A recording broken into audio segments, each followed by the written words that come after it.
Un peu partout dans le monde, de nombreuses places sont à visiter pour pouvoir y découvrir de nouveaux attraits touristiques. La ville de New York en est le principal exemple. Étant la plus grande ville des États-Unis en termes de population, soit avec près de 9 millions d'habitants, New York attire chaque année des millions de visiteurs. Mais pourquoi les gens tiennent-ils à visiter cette magnifique ville? C'est certainement grâce à ses nombreux attraits touristiques qui nous en font voir de toutes les couleurs. D'ailleurs, Central Park est l'un des attraits coup de cœur dans cette ville, que ce soit simplement pour son espace vert qui est d'une beauté naturelle ou pour les nombreux divertissements qui y sont offerts. Central Park est un endroit qui attire le regard de plus d'un.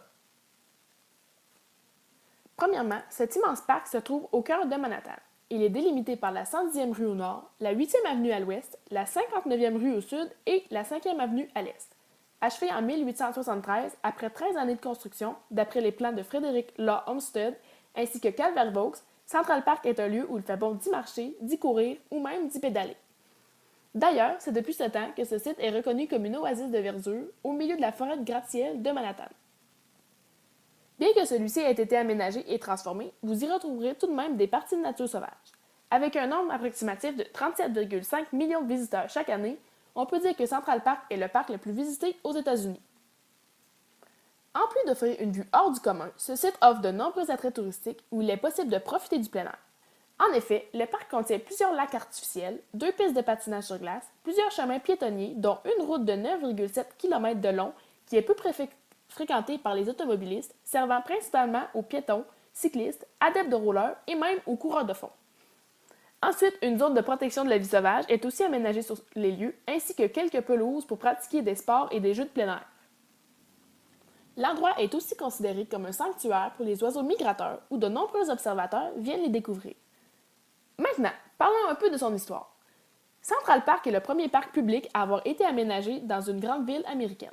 Au départ, le projet de créer un espace vert au cœur de New York ne faisait pas partie du Commissioner's Plan de 1811. C'est en 1830 que la ville de New York réclame le statut de la plus grande ville des États-Unis alors qu'elle comptait environ 200 000 habitants. Vers 1850, la plupart des résidents au sud de la 38e rue, vivant dans des quartiers bruyants et surpeuplés, se plaignaient de ne disposer que de quelques espaces verts, dont bien souvent des cimetières, comme le Greenwood Cemetery par exemple. C'est lorsque la ville commença à prendre de l'expansion vers le nord de l'île de Manhattan au 19e siècle que des voix se portèrent volontaires pour réclamer un espace de verdure à l'image du bois de Boulogne à Paris ou de Hyde Park à Londres. C'est donc en 1850 que la municipalité achète une parcelle de terre qu'il qualifie de friche et puante sur laquelle le fabuleux site verra le jour quelques années plus tard.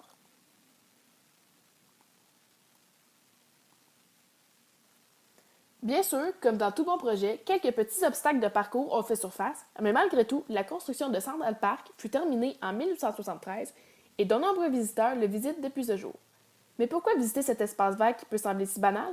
C'est probablement la question que vous vous posez en ce moment, mais je vous rassure, Central Park est loin d'être un site vert comme les autres. Pour vous le prouver, voici donc quelques-unes des principales choses à y visiter. Premièrement, le zoo est la ferme découverte, l'endroit où on retrouve une grande diversité animale. Des lions, des pingouins, des singes et même des ours blancs. Si vous connaissez le grand classique du film Madagascar, vous reconnaîtrez certainement ce parc animalier. Ensuite, le Shakespeare Garden est un magnifique jardin de plantes aménagé que l'on peut retrouver dans les œuvres de Shakespeare. On dit d'ailleurs qu'un des arbres de ce jardin a été planté par Shakespeare en personne en 1602. Et pour finir, il ne faut tout de même pas passer sous silence le fameux Strawberry Field, qui est un monument érigé en l'honneur de John Lennon des Beatles, qui fut tué devant son appartement en 1980.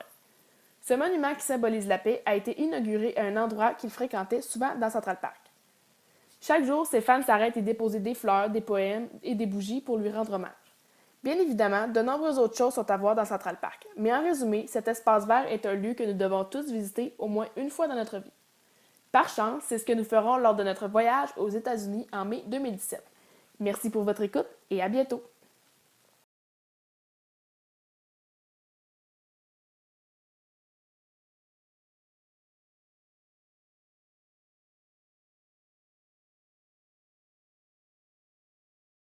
Created using Powtoon.